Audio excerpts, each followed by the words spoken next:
नमस्कार। आज हम बात करते हैं नवांश कुंडली की D9 चार्ट की। इसका निर्माण कैसे किया जाए। वैसे तो सॉफ्टवेयर की मदद से आप इसे आराम से बना सकते हैं, निकाल सकते हैं। मैनुअली करने की आजकल इतनी ज़रूरत नहीं पड़ती है, लेकिन हम सीख रहे हैं तो हमें बेसिक्स पता होने चाहिए, स्टेप्स पता होने चाहिए कि नवांश कुंडली का निर्माण किस प्रकार किया जाता है। क्योंकि देखिए, कोई भी प्रेडिक्शन करते समय D9 चार्ट को ध्यान में ना रखा जाए तो हमारे फलादेश में गलतियां हो सकती है। तो D9 चार्ट बहुत ज़्यादा इम्पोर्टेंट है। पहले भी मैं एक वीडियो में इसके बारे में बता चुकी हूँ कि करियर हुआ, मल्टीपल हैप्पीनेस हो गया, इन सब चीज़ों के लिए भी D9 चार्ट को देखा जाता है। तो आइए जानते हैं कि नवमांश कुंडली का किस प्रकार से निर्माण किया जाता है। हम ये समझ चुके हैं कि एक कुंडली में 12 भाव होते हैं और जो एक भाव या एक राशि जो होती है वो 30 डिग्री का स्पैन लिए हुए होती है। तो यदि हम उसके 9 बराबर भाग करते हैं तो एक भाग 3 डिग्री 20 मिनट्स का आता है। इसे मैं जब नक्षत्रों के मैंने पद या चरण का वीडियो बनाया था उसमें भी यह बात समझाई थी। वहां पर भी जाके आप उसको देख सकते हैं, मैं उसकी लिंक आपको दे दूंगी। तो आप किस तरीके से आप इसको देखिए तो 108 नवमांश टोटल 12 राशि में हो गए, तो एक राशि में नौ नवमांश हो गए। तो जो पहला नवमांश है उसको तो याद रखना आपको कठिन नहीं जाएगा। 0 से 320, फिर 320 से 640 सेकेंड, 640 से 10 थर्ड, और फोर्थ हो गया 10 से 1320। यहाँ तक तो क्लियर है। अब जब फिफ्थ नवमांश हमको देखना है तो आप दूसरे नवमांश को उठाइए। ठीक है, दूसरे नवमांश को जैसे का तैसे आप यहाँ पे लिख दीजिए। 3 डिग्री 20 मिनट से 6 डिग्री 40 मिनट्स तक यहाँ लिख दीजिए, और 6 और 3 इसके आगे आप 1 लगा दीजिए। क्लियर। इसके बाद आपको निकालना है छठवां नवमांश। तो छठवें नवमांश के लिए आपको क्या करना है, तीसरे नवमांश को उठाना है। तीसरे नवमांश को आपने लिख दिया 640 से लेकर 10 डिग्री तक, ये तीसरा नवमांश है। अब इसमें आपको 1 ऐड करना है, तो सामने एक 1 ऐड किया तो ये हो गया 16। यहाँ पे 1 + 1 यहाँ पे किया तो ये हो गया 20। क्लियर।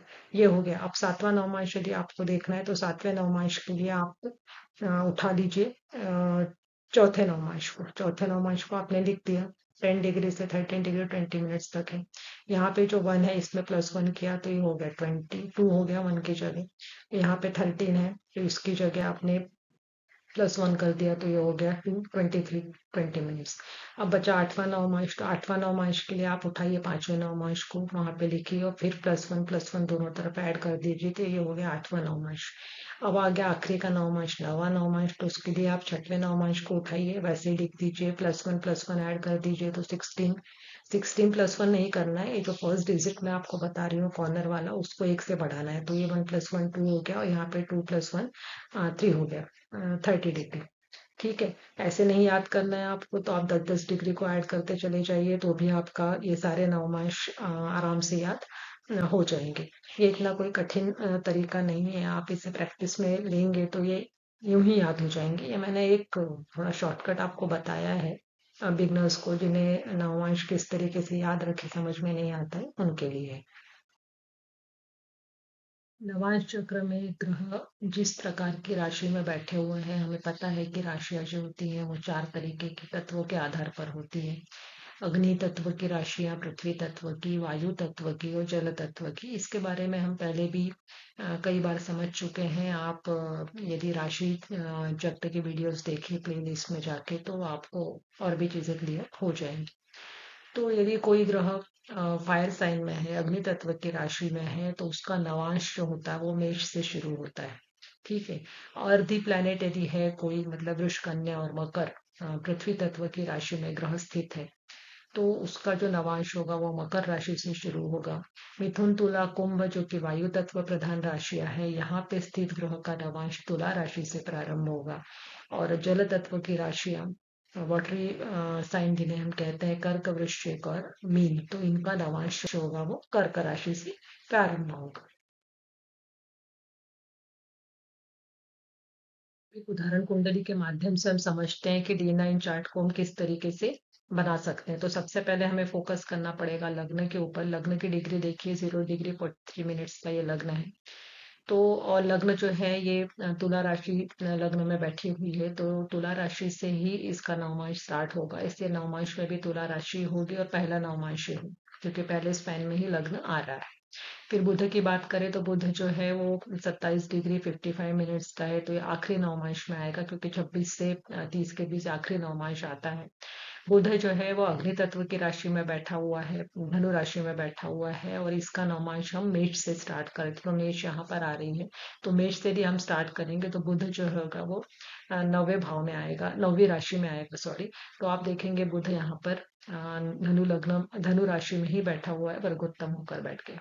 ठीक है। अब मंगल की बात करें, मंगल जो है ये मकर राशि में बैठा है, पृथ्वी तत्व की राशि में बैठा हुआ है, 2 डिग्री 14 मिनट का पहले नवमांश में बैठा हुआ है।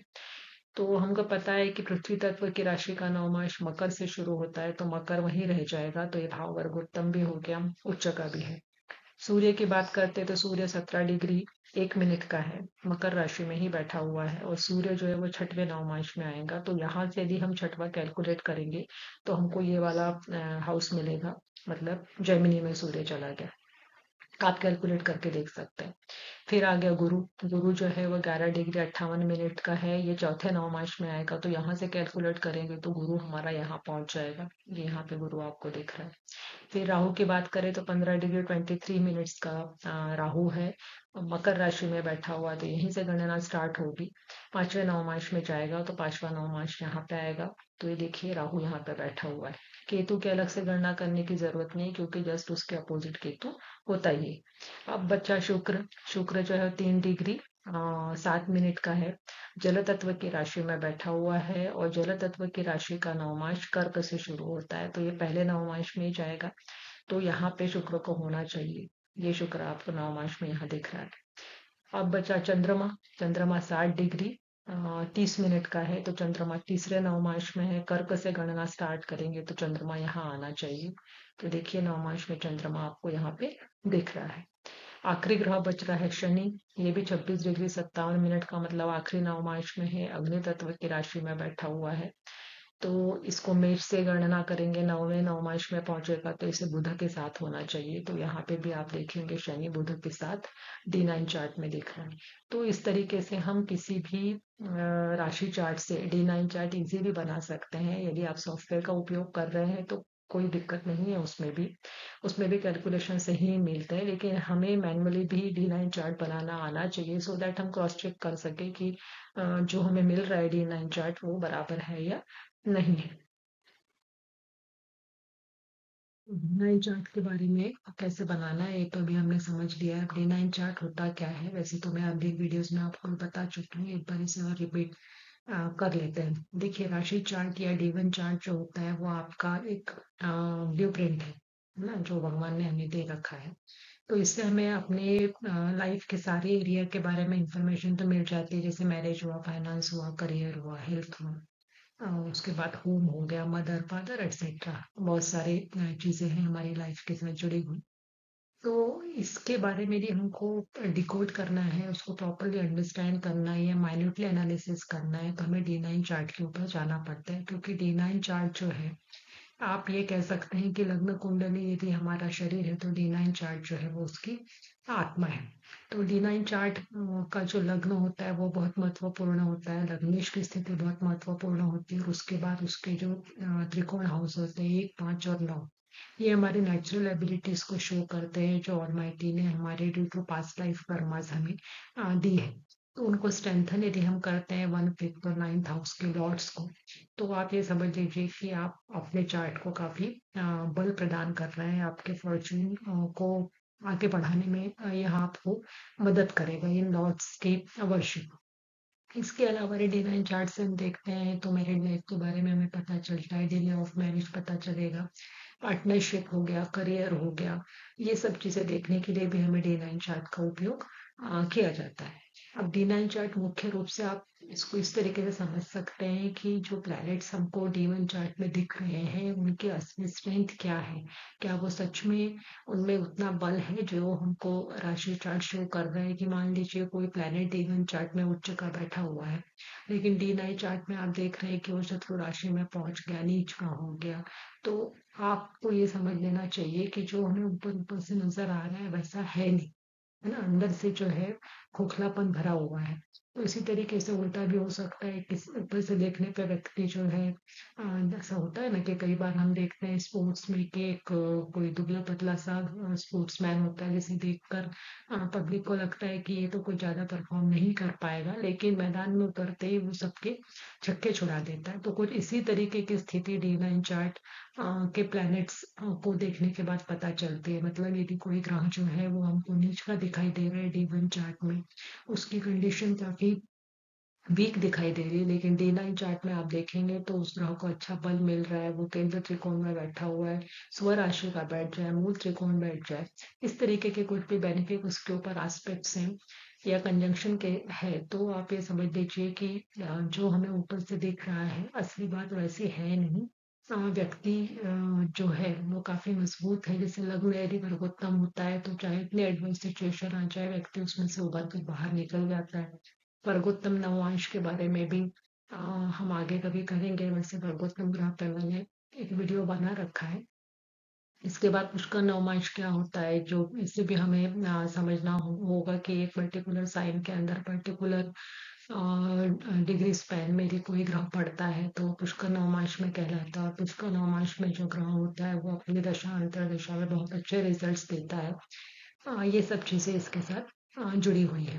तो कुल मिला के अभी जो ये वीडियो बना है ये सिर्फ नवमांश कुंडली किस तरीके से बनाई जाए इसके ऊपर फोकस्ड है। आगे आने वाले वीडियो में नवमांश चार्ट के ऊपर और भी इंफॉर्मेशन देने की कोशिश की जाएगी। तो यदि आपको अभी ये चीज समझ में आ रही है तो आप इस वीडियो को लाइक कीजिए, चैनल को सब्सक्राइब कीजिए।